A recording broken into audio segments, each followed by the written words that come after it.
Hey everybody, I don't know about you, but as you've watched out over the world, the war in Russia and Ukraine is not just isolated to Eastern Europe. It's spread all over the world, and you can see it in market instabilities. You can see it here. People who do not think that that war is affecting you, all you got to do is look at gas prices. You look at your food prices. You see the global change that has happened. But you know something that's also affected investments as well. And I've said all along, legacy precious metals is your navigator. They're the ones that see you through to get to the next level. The good news about this is even with market volatility, market instability, you've got options. And gold prices are rising as investors turn to gold. And gold presents a hedge against this inflation and that protects you against the weakening dollar, which we are seeing. Legacy Precious Metals is the only company I trust to deal with gold and silver and the other precious metals. You need this investment. You need this as part of your portfolio to keep you buffered from what we're seeing in the world, war and volatility in the market. This is where you need to be. Call Legacy Precious Metals today. Be proactive about this. Get on board with it. Call them at 866-528-1903, 866-528-1903, or you can download their free investor's guide at legacypminvestments.com. legacypminvestments.com, your navigator in a volatile world of investments. Do you want to listen to a podcast? By who? Georgia GOP Congressman Doug Collins. How is it? The greatest thing I have ever heard in my whole life. I could not believe my ears. In this house, wherever the rules are disregarded, chaos and mob rule. It has been said today, where is bravery? I'll tell you where bravery is found and courage is found. It's found in this minority who has lived through the last year of nothing but rules being broken, people being put down, questions not being answered, and this majority say, be damned with anything else. We're going to impeach and do whatever we want to do. Why? Because we won an election. I guarantee you, one day you'll be back in the minority, and it ain't gonna be that fun. All right, everybody, it's great to be back on the Doug Collins podcast. Great friend of this show. Somebody's been on before. We talk a lot. I've been on his podcast. He's been on mine. This is what happens when country and country come together. When Iowa and North Georgia come together, life is good. Matt Whitaker, former Acting Atty Gen, is here with us today. A lot to talk about, Matt. I mean, it seems like is the election year is rolling in, the world situation is rolling in, and then just recently, I mean, the what may be goes down in the history books as one of the those law school cases that every law school student is going to have to learn about in their constitutional law class. This Dobbs case out of Mississippi. Preliminarily, it looks like what a lot of us thought, that it could be a 5-4 overturning completely of Roe. Give me your hot take on that. Well, I'm actually pleased with Alito's leaked opinion. I think it puts everything in its historical context. It explains why Roe and Casey and its progeny were incorrectly ruled. And I have to say this, Doug. I think the left has put a lot of faith in the court and in Roe and the power of the Supreme Court. As you know, those of us that are comfortably on the right, and those are us from normal places, like you said, North Georgia, Central Iowa, and all parts in between, know that the constitutional structure puts the power in the people, not the courts. And that's all this opinion really does in Dobbs. It just says the Founding Fathers wrote the Constitution, 1792. It contains nothing related to abortion, the protection of life, one way or another, quite frankly. And therefore, it is reserved to the states and to the people. And it's very interesting to me, and I know it is to you and your listeners as well, that everyone's hyperventilating and they don't trust the people to govern themselves, and that's just a shame. I do. You've been elected by the people. You know what that feels like. You know how to be responsible. I was just talking to Joni Ernst yesterday, who's a U.S. senator from Iowa. She joined my podcast, Liberty and Justice, and we'll preview that. We'll premiere that on Friday. But she does a 99 county tour, and she listens to what's on people's hearts and minds, and then that informs her as she does her job in Washington. I know you were the same way. You loved the interaction with your constituents, hearing what's on their minds, and then representing them in Washington. I think too often the left, it's more a dictatorship. You know, they have power because, you know, they represent these groups and their, you know, bizarre coalition that makes up the left, and they don't realize that they're actually representing real people who have opinions and who feel strongly about these issues and want to have their voices heard. Oh, exactly, man. I think that's been the interesting issue, is that not trusting people. Now, let's unpack that a minute. Just recently, I did a longer podcast on abortion, on the Dobbs case. Talked about, because I said this was a week or so ago. I said this would be one of the blow up issues in this election cycle, because even if it was, you know, even when it officially does come out, if it is what it looks like it will be in June, it throws it into the general election cycle. It throws it into the legislative mix. But let's go back to that for a second. When you talked about it being you know, from the people and that kind of aspect, it should have been there.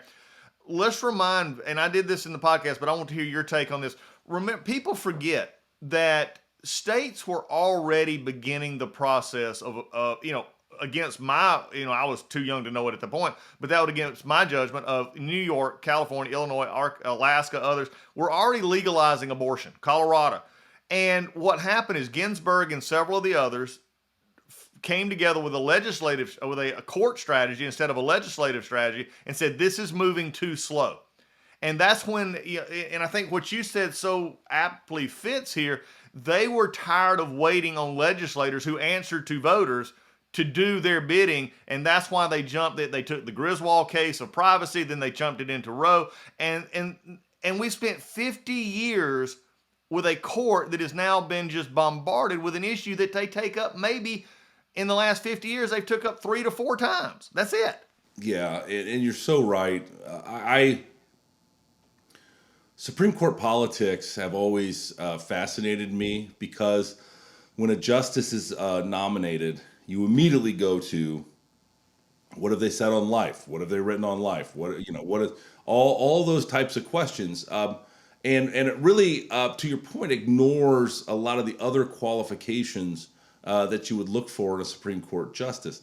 I think this is one of, you know, Trump's greatest legacies, that he, you know, was able, because, you know, in his unique way, you know him, I know him, in his unique way, he was able to vet out, you know, people that were really conservatives. And, you know, I've had, you know, my complaints about Kavanaugh and Gorsuch especially. I think Amy Coney Barrett is probably the ideal Supreme Court justice out of those 3 that Trump appointed. But, you know, I mean, obviously, you know, I was around in the Bush administration as well, and I was promised that John Roberts was a conservative. And, you know, I mean, I still kind of scratch my head on that whole deal, because I knew that a guy with his kind of pedigree and experience, you know, sort of inside the beltway, you know, institutionalist, you know, was going to be very dangerous. And it's proving exactly that. I mean, if you believe the leaked document, when I know we're going to talk about leakers and liars, but if you believe this leaked draft opinion, you know, Roberts is not in the majority, and that should tell, you know, I mean, sort of, I look at life as a litmus test for conservatism. You know, if you're gonna, somebody once told me on the campaign trail when I was a young, you know, candidate for state treasurer in Iowa, that, you know, I know that if they're right on life, they're going to be right on the economic issues as well. And I think that, you know, is exactly what you see in the case of, you know, the 3 Trump appointees on the Supreme Court. Well, you brought up an interesting, so let's dig in a little bit. Alito and Roberts, you know, both appointed, you know, basically the same time. They did the switch, but those are Bush appointees, have taken divergent paths on the court. Of course, Roberts being Chief Justice, he'll always get the most attention, but Alito has really mapped out that I want to say Rehnquist style. In fact, he actually, if you read through the quote, from what I'm understanding, and I've read it again, is he actually quotes Rehnquist from back in Casey and talking about precedent and this other stuff. So, but how do you think that's, because that's been really interesting. You talked about Roberts being the institutionalist. If Roberts doesn't join this opinion, and I've mentioned this before, and I think I've heard you mention it before, what should be a 6-3 opinion is going to be a 5-4 opinion, which I think is problematic, because that's a one flip kind of thing here. But the other point is, do you see this growing, this Alito Roberts sort of tussle, if you would, here as we go forward? Yeah, so I think Alito and Thomas and probably Amy Coney Barrett are the three most conservative justices, and they have a lot of intellectual heft as well because they're consistently conservative, and sometimes when you're consistently conservative, it's easy to analyze issues because you stand for something, you have values, and therefore the analysis is always the same in similar situations. You don't blow in the wind, whether it's by, based on where the population is or, kind of where, you think the white wine chortling crowd in Washington, D.C. wants you to be so you can get invited to all the parties in Chevy Chase. I mean, that's I think where, Roberts finds himself at times. And, I will tell you, this is kind of too much inside baseball, but I've met most of these individuals. John Roberts, when I was Attorney General, was very gracious to me in a proper and necessary way. I was my first day on the job, I presented the commission when Kavanaugh was placed on the court and the president and Melania were there, and it was quite I have a lovely court drawing from my presentation. I was wearing a morning jacket with tails and all, Oh, there you no go. wig, but it was pretty fancy. Wow. Okay, you don't show that picture back in Iowa much, do you, man? Well, Come on. it's on my LinkedIn profile. If anybody really wants to see it, but so Roberts, I don't have anything personal against Roberts. In fact, he's been always very gracious and kind to me when we've interacted, which hasn't been often, but from time to time I would run into him while I was in the administration at various official functions. He's a product of the Department of Justice, but I think back to the opinion on Dobbs, and this is where I think it gets really interesting based on this leaked opinion, because if depending on who leaked it is sort of depends on their strategy. If obviously Roberts only needs one of those five that signed on to this majority opinion to peel off into a concurrence with him to really actually write the opinion that is the law. And that's what's interesting to me. I think Roberts still has some power in shaping this.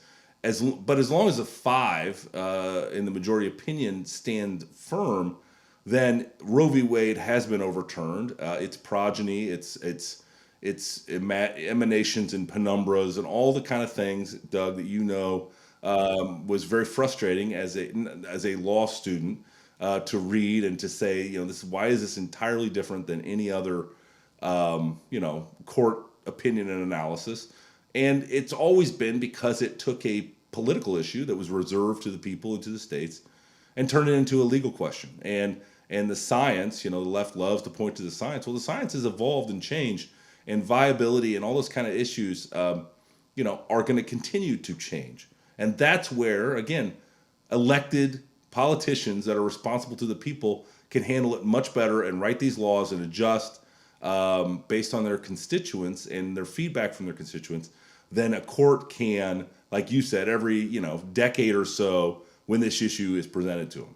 Exactly. It's interesting to me too, as you look at these opinions and you look at how they've been written. And again, did you take also, like I did, that the pains it seems that Alito went to knock down the arguments of, well, if you do this, and you're gonna knock down same-sex marriage, you're gonna knock down biracial marriage, the Loving case, and and all of those are red herrings. You and I both know that. I mean, the marriage decision was based on the fact that there's tax law involved. The marital status is based on tax. It's not based through the church. If it was simply through a church process, the Supreme Court would have never been involved in it. I mean, it was a tax issue that you had. As we look at this, though, wouldn't it be refreshing now and I know this is not going to happen. I'm not living in a real world. My coffee is still just coffee, and I'm not, out here. But wouldn't it have been nice also in some of these hearings to hear, because there was a TV show years ago called The West Wing. I think maybe you and I mentioned it. It was an interesting show, but one of the episodes they talked about the justices on this court, and the Rob Lowe character said that the big issue for the next generation, and this was in 2000, 2001, is going to be privacy. And not the privacy of the conundrums and these shadows of what, but the true issues that really go back to the Fourth Amendment, the actuality. Wouldn't it have been nice to hear some of these judges recently have to deal in those kind of issues as well? Because those are the ones that affect us every day, business decisions and others. And this abortion debate and the wrongness of the Roe decision has just dominated everything. Yeah, it has. And you're absolutely right. This, I think, clears the way for many important legal developments. And, I am sort of an absolutist when it comes to the role of courts. And any time that they're making law, I think is very dangerous. And Roe is a prime example of where law was made. Because I feel like in our constitutional republic, it is beautifully designed by Madison and Hamilton and others to have this dance. And I saw it when we told the story already, so we're not going to go back there. But the accommodation when I was in the executive branch and you were in the legislative branch. There's this elegant balance of give and take and that gets always to the right answer, no matter how painful it might be to get there. To take the people and the elected officials out and to give these decisions to the courts, which the left wants to do. I mean, remember their strategy, excluding Roe, their strategy is always to, whether it's to sue and settle, whether it's to go to the courts and, get a judge to rule in their favor. I mean, we've obviously on the right adopted some of these strategies because, they are effective and frustrate, especially executive action.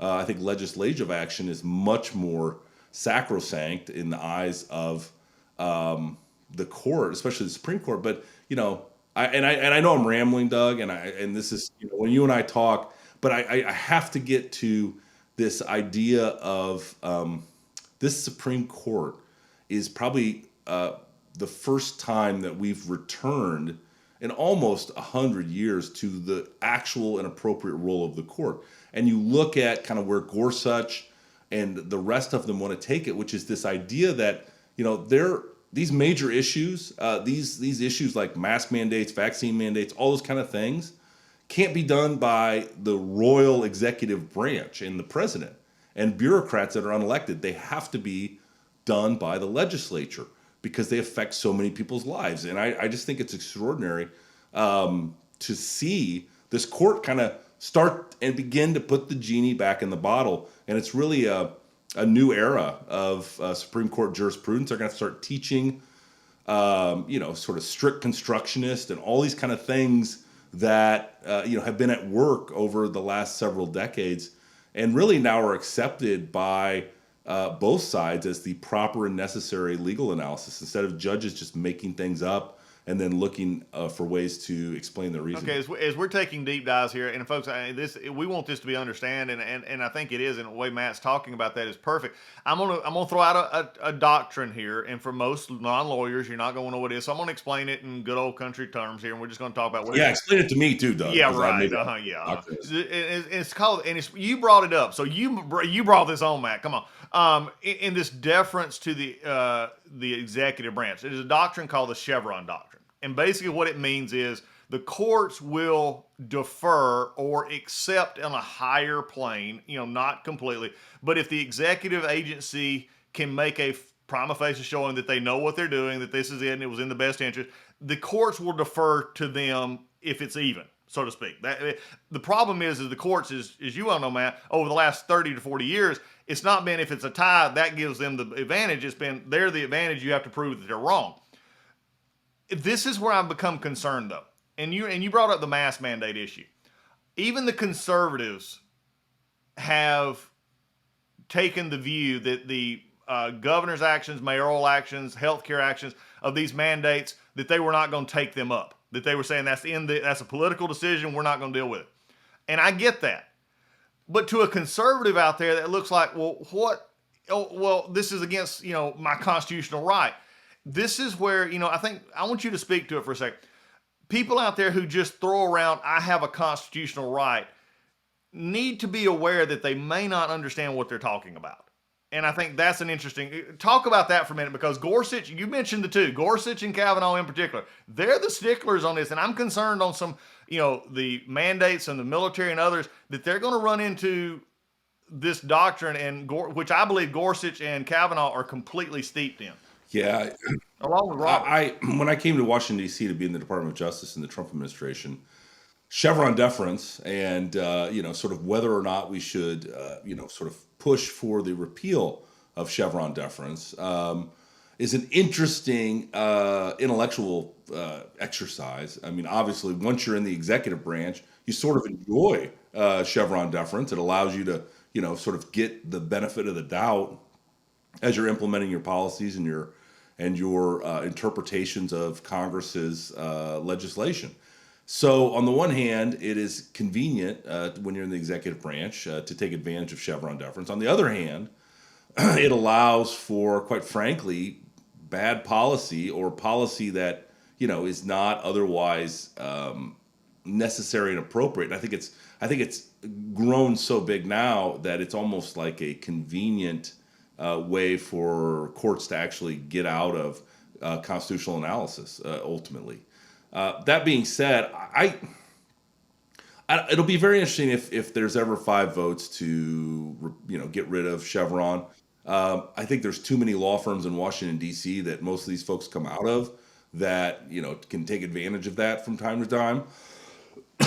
So I don't know. It's also an area that I would have to just quite frankly admit that I'd want to do a lot more studying on, because I don't have a solution, Doug. That's, I always like, I always like and admire people that, they can identify the problems, right? But what's the solution? And, ultimately, if you get rid of Chevron deference and any deference to a administrative body that's passing rules and regulations, then I think you open up a quagmire of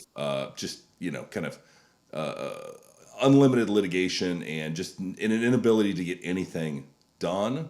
But at the same time, I always want to push back and put things on the legislature. And this is, I'm going to turn the tables on you a little bit.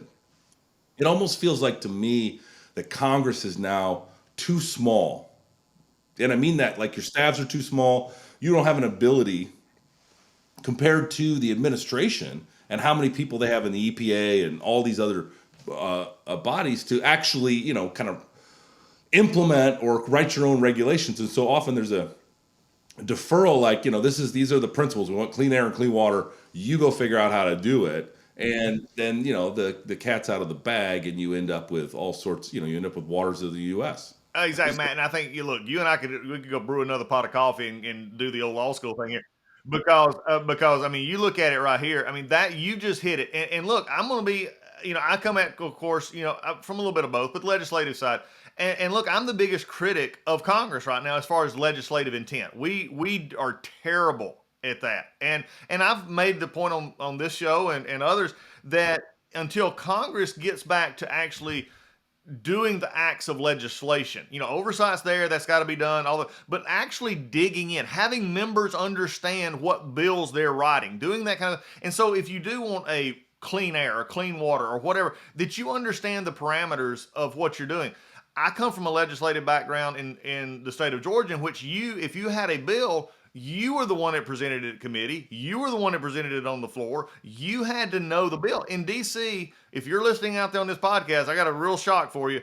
Most of the congressmen who have names on bills don't understand the bill at all. Somebody else carries it. It's just their name. They may have an interest in it, but it's not the knowledge that you, and Matt, you've hit that perfectly. And I think that's one of the things that we're going to have to continue to go through. Otherwise, Congress, except for the budget, will make itself irrelevant. The courts will interpret it as Congress is abdicating its role, and the executive will seize it. You're right. And, I think the other thing that is a real problem are these massive bills that no one has any time to read or understand except, maybe leadership, and they're Frankenstein bills. You saw this with Obamacare was a classic example. Was sort of, they had their moment, they mushed this thing together and passed it, not really knowing how it, what it did or what it didn't do. And so many other things are like that. But it's going to take. It's hard as a member in the House, especially, I think, because you have 2 years. You're always in election cycle, and are you going to sit there, roll up your sleeves, and read a bill and line edit a bill, and talk to all your colleagues that have interest in it, and all those kind of things, all the hard work, or are you going to go to the next dinner, at Coffee County because you need to go back. I mean, it's really I think the lifestyle, especially of a member of Congress. I think senators have a little more sort of freedom because they have just more time. But it's hard, and it's the way it was designed in the 1700s is certainly much different than how it is executed now, in 2022. The reality of it. Yeah, the concern I have is that we have become, and again, before anybody puts a headline out, Doug Collins saying we're something else, is we become a quasi parliamentary style system, especially in the House, and even the Senate to an extent. Both parties have deferred, and we'll use this term again, to their party's chief executive. And if you've noticed this, I mean, the Republicans, when President Trump was in office, were deferring to President Trump, and Biden now is sort of the same way. And that's really built up over time. You don't go back to the time of the 70s, 60s, 70s, 80s, where it was a little bit different. You still had, again, I think a smaller area of concern, but you had a lot working on that. We could do this one forever, but you made a comment just a minute ago, liars and leakers. Speaking of liars and leakers, let's get to the Durham investigation. Of course, you've been watching this like I have. Isn't it interesting to me between and again the stuff that's coming out, the connection to which you included, myself included, have always said the connection between the Clinton campaign, Fusion GPS, the Perkins Coie, and then here's where it gets bad, and this is where you were a part of the DOJ, especially FBI and Intel. Do you think we've even gotten the public even has a vast even understanding of how serious this case is? I don't think they do because, as you know, this is a 180-degree turn from really their 2-year narrative, plus what all of us were led to believe. I mean, if you think about, and I was just reflecting on this recently. If you think about when I took over the Mueller investigation, what was believed or what it was that, we believed that we needed to. I mean, when I say we, DOJ, FBI writ large. I'm not Right, subscribing right. that. I believe this was. Wow, Yeah. man, you changed it. But Wow, we've made headlines today. I got to think about how to say this so that it's clear. Oh, I understand. DOJ said. Rod Rosenstein, who you know well, Rod decided to appoint a special counsel because there was evidence that the president of the United States had committed a crime. Full stop. I mean, that's the only way you can. That's if you read DOJ regulations, that's how you get a special counsel. I think he has since modified it a little bit. He did it in order to exclude Andy McCabe from the line of whatever. It makes no sense because Andy McCabe was still involved even after a special counsel was appointed. But nonetheless, so I take this over. It's we're certainly in the fourth quarter. I'm told they're drafting the report. They have a couple of loose ends to clean up, like the Roger Stone case. But by and large, it's sort of I need to land this plane. And so your choice is: do I fire Mueller, which remember under DOJ regulations requires cause, or do just let them finish their report, which I'm told is imminent, and just be done. Know that it's going to exonerate the president. I knew that as soon as I was read into it, and we've talked about that before, and I talk about it in my book Above the Law. And so it's just. I think the original sin was really when people like Clapper and Comey and everyone else understood that the Russian collusion fable was created by the Hillary Clinton campaign. And the fact that Jim and everyone else, Andy McCabe, I think you could probably throw Rod in there. I mean, he had full visibility, and everyone. If not, there's a problem. Yeah, but I mean, To a point. I'd love him. He needs to tell his story and explain exactly kind of whether or not he knew that critical function. But there were clearly many others that knew that this connection was created by the Hillary Clinton campaign. And the fact that ultimately it led to the appointment of a special counsel, I think that is, if that's not criminal, I mean, that is such incompetence at the highest levels that it really calls into question every single one of these people. Because remember, I mean, it's now that we know, this is, you asked about Durham. Now that Durham has sort of revealed how Fusion GPS, how Perkins Coie, how the Clinton campaign, how it all worked, and exactly kind of how they were pulling this DNS server information, somehow intercepting it from the Trump Tower, and they essentially they saw spam emails going from Trump.org, which essentially is marketing their winery, their golf clubs, and whatever, and going to Alpha Bank, and then saying that was a back door for communications. I mean, the whole thing is farcical, and I think those that the intelligence community knew better. And so this, to me, is kind of, there are several people that need to be held to account and explain, knowing that this was created, that this rumor, these facts were created by the Democrat committee. How was this allowed to turn into a criminal investigation of the president of the United States? I got there too late, and there's going to be people that hear me say that and say, well, that's just an excuse, Matt. Well, I mean, so when you're running the Department of Justice and the Mueller investigation's already going, and you're trying to get it landed, this original sin is so far away, and there's people that know it, and nobody is telling you the truth. And and maybe you're not asking the right questions, but my God, how do you get to the right question to ask the right person when there's just so much muck to dig through? Exactly. The Mueller investigation itself, I mean, unlimited, basically unlimited resources, unlimited talent, whatever they want. And they could have, they saw this. There's no way they didn't see this. And especially the now coming out with Durham, the emails between reporters and others who knew this was false. They still put it out there.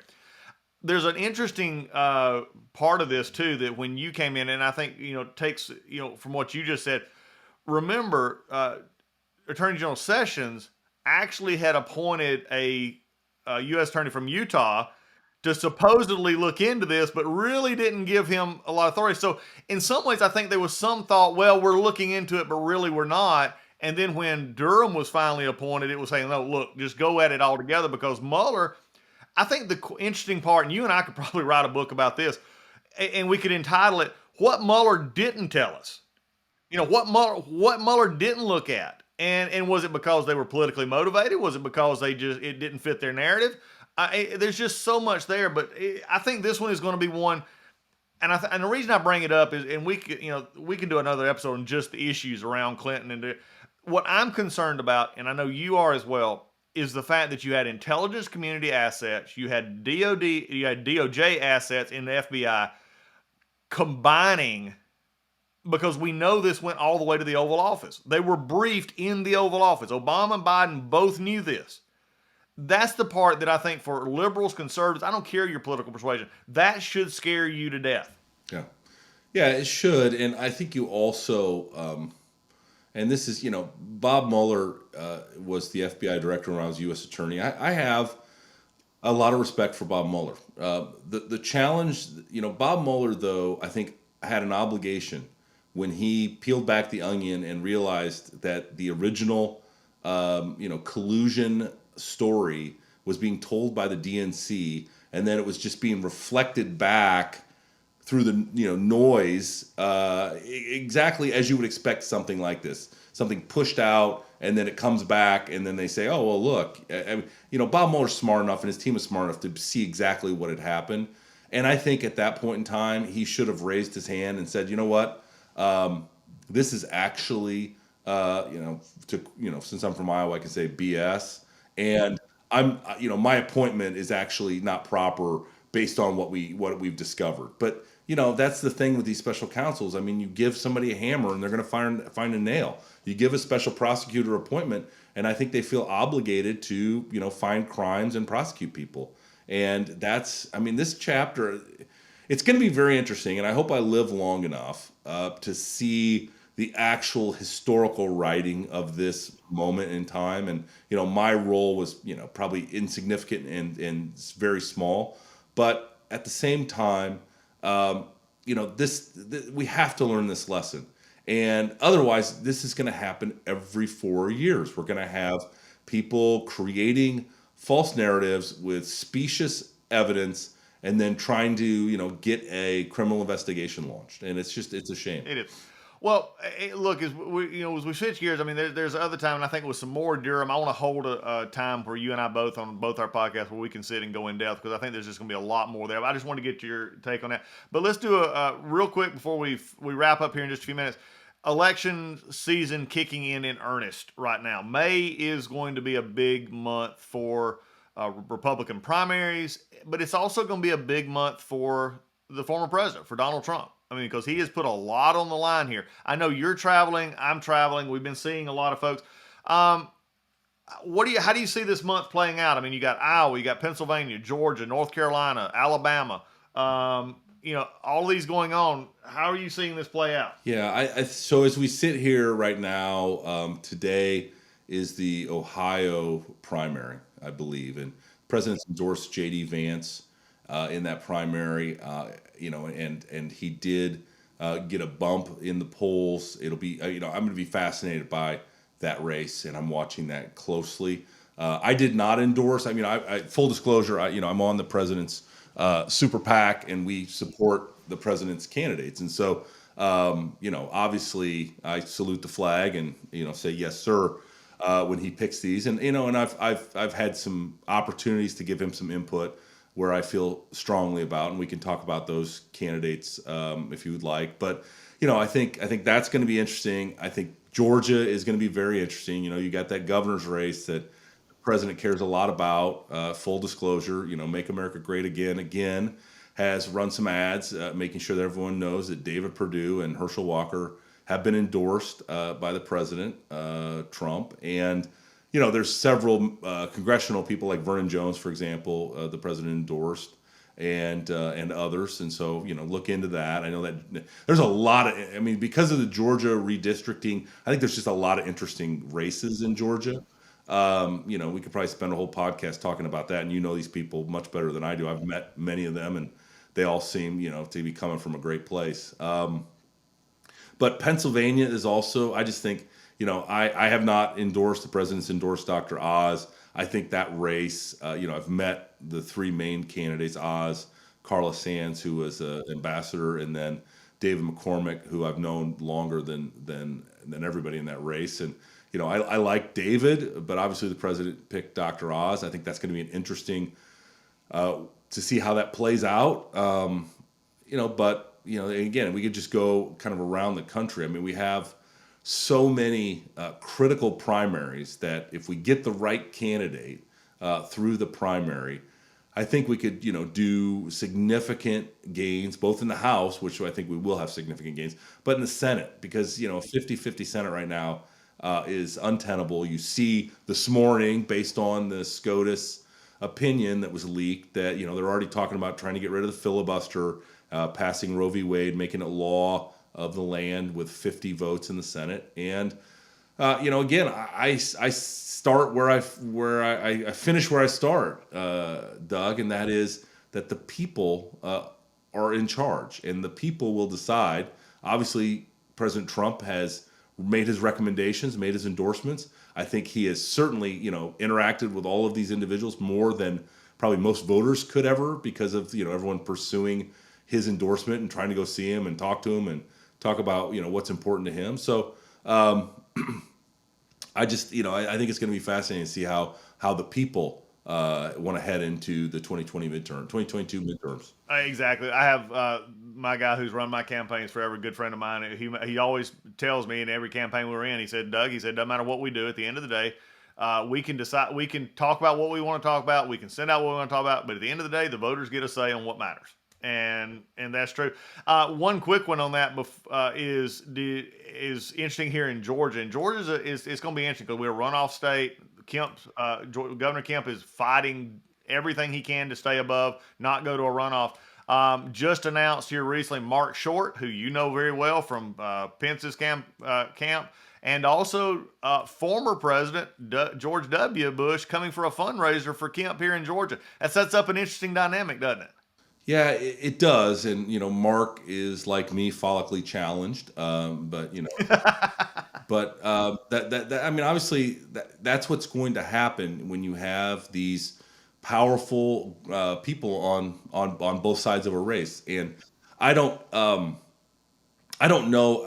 The runoffs are very unpredictable to me because not only do they take place weeks later so that the whole ground could shift in the meantime, but it's obviously the head-to-head matchup is a feature that I think is just hard to predict. When given the binary choice, I think one of the things we didn't mention that should be mentioned is Alaska has a Senate primary, and they've gone to, I think it's called rank choice voting, where there's 4 candidates and you rank them 1 to 4. And I think if you don't rank all 4, that your vote is not counted ultimately because the ballot is, not complete. And so I don't know how that's going to, Murkowski obviously, against Chewbacca, and that's the way she pronounces it. I'm a big Star Wars fan too, but I don't, it's a lot of vowels and consonants, but I've met her. She's lovely. I think she's very well qualified, served in the Trump administration at the Department of Justice, actually. And I think she's, but that rank, I don't know how that ranked choice voting is going to play out. I mean, this will be the first time I think I've ever seen it where somebody, just because they get more second choices than first choices, that they can then be the winner. It's very confusing as to how it works. I might have to do a whole podcast on trying to explain it to people. Oh, exactly. Well, one of the unfortunate parts is we lost Bruce Poliquin's seat up in Maine because of this ranked vote. And I still, we won't dig into it deep here. I still don't understand how that comports with one man, one vote. I just don't see how it happens. But that's another. But you also got Wyoming, where you have the primary, Liz Cheney primary there, and there's the only discussion out there is the fact that Democrats have basically give up on the seat and are frankly going to support Liz Cheney. As you would expect. I mean, the interesting thing about Liz Cheney, obviously the president has endorsed her opponent, who's, just an awesome candidate and, I think has a lot, deep roots into Wyoming. The challenge, though, is, Liz Cheney has her own base. I mean, she's got the, Bush Cheney, establishment Republican base that a lot of these, primary challengers don't have. You have the Trump endorsement versus everybody else, where in that case you have the Trump endorsement versus sort of the establishment. It's a more clearer kind of definition. And I don't know about you, like this is my Wyoming friends are going to kill me for saying this, but Western state Republicanism is strange. It gets a lot of different issues in Western states, and people, those especially you get in North and South Dakota, Wyoming, Montana. Those voters know these people. They're neighbors. I mean, they've met them 100 times. So you look at like my friend Ryan Zinke, the Attorney General in North Dakota, Drew Wrigley. You look at this Cheney race. Those people know and they've met these candidates, and so it's a little different than you get into a state like Georgia with big suburbs. You get in a state like Iowa where there's 3 million people, and a lot of people know me in Iowa, but they still, I haven't met everybody. Right. Trying, but I haven't met everybody. I love it. Folks, the one thing you can always assure when Matt and I get together, we're going to go around the horn, we're going to go back and forth in the horn, and we're going to have a good time at it. And this was a good time. We wanted to get on, just do a good. We got so much going on right now, and I wanted to get Matt's take on it. Matt will be back with us, as I with him, on a lot of these issues and topics. This is, I think, a good partnership and friendship you're gonna hear a lot from us as we go along. Matt, it's always good to have you on the show, and let's go out and see what today brings. Well, eventually, Doug, we're gonna probably jointly host a show because we're that good together. Well, I can say we could have fun with that. Getting it all going. All right, Matt, have a great one, buddy. All right, good to see you, my friend. Take care. In November of 2020, the Democrats were up to no good. They were trying to win an election, but they were doing it the wrong way. They were planning to pull off the greatest scheme in election fraud that had never been seen before. They didn't think anyone would catch them, but guess what? They got caught. Find out what they did and how they did it in the new documentary film called 2,000 Mules, directed and narrated by renowned filmmaker Dinesh D'Souza and executive produced by Salem Media Group with research from TrueTheVote.org. 2,000 Mules tells the story of the ones who tried to hijack a presidential election. You'll see the actual video surveillance tapes. You'll see how we tracked their cell phones to box after box as they got paid to carry out this illegal scheme. Watch the movie and decide for yourself. Attend a limited release premiere of 2,000 Mules on May 2nd or May 4th. Now remember, these are the only two times it's going to be in the movie theater, so if you want to watch it with like-minded folks, these are the two dates that you need, May 2nd and May 4th. In fact, you're going to even get to see it before the exclusive premiere at Mar-a-Lago later this month, so I want you to be ready for that, but May 2nd and May 4th. Check out your local listings and get your tickets today at 2000mules.com. And that's the number, 2000mules.com. You will not want to miss this. This is some groundbreaking stuff by one of the Salem faculty members, Dinesh D'Souza, and the Salem Media Group, 2000mules.com. If you want to see that in the movie theaters, it's May 2nd and May 4th. Go and get your tickets at 2000mules.com.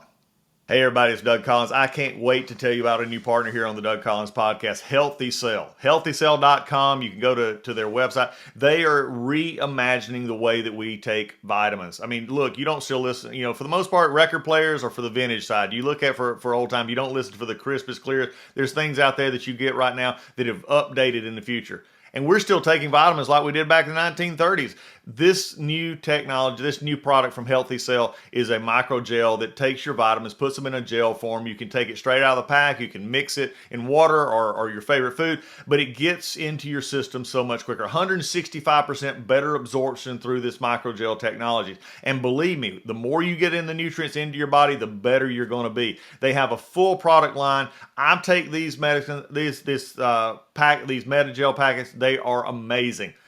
We have been on them now for a little over a month, and I can tell the biggest difference. I've taken vitamins most of my adult life, and the way these work is just something that I don't think that you can find anywhere else. Again, it's healthycell.com. You can go /Collins or use Collins in the promo code to get a 20% discount. You don't want to miss this. Please go check out their website, healthycell.com. Microgel for these vitamins that are the best thing out there right now to keep you healthy and listening to the Doug Collins podcast. Hey everybody, I just want to talk about sleep. You know why I want to talk about sleep? It's because I just got out from underneath my MyPillow bed sheets and my pillow that I keep under my head every night, because I like to sleep on my side. I like to sleep on my back. I like to sleep, I move at night, and MyPillow is just the best thing that goes under my head. It keeps me getting restful sleep. The sheets are amazing. It's just what you need. Everybody understands you need 7 hours of sleep. Why not sleep in some of the best products out there? And Mike and the folks at MyPillow are great folks to do this with. And you can go to mypillow.com or you can call them at 800-564-8475. Use code word Collins, Collins. You won't want to miss this. If you have not got these Giza bed sheets, you need them. They're amazing. They're soft. They don't wear out. You need those to get that sleep against your body at night and provide that cooling, just soothing nature that lets you get the most sleep. But they're not just about bed sheets and pillows. They also have the My Slippers. Amazing. I've talked to you about it before. I don't wear slippers, but I do wear My Slippers. They're amazingly comfortable. You can wear them outside. You can wear them inside. Great products. You've got towels. You've got all kinds of stuff. Go to MyPillow.com. It's spring cleaning time. It's springtime to get out there and try and buy new things. Replace some of your old stuff. You'll want to replace your towels. Get some other products for your bedroom. All at MyPillow.com. MyPillow.com, or call 800-564-8475. Use the promo code Collins, COLLINS, when you check out. I guarantee you will be satisfied.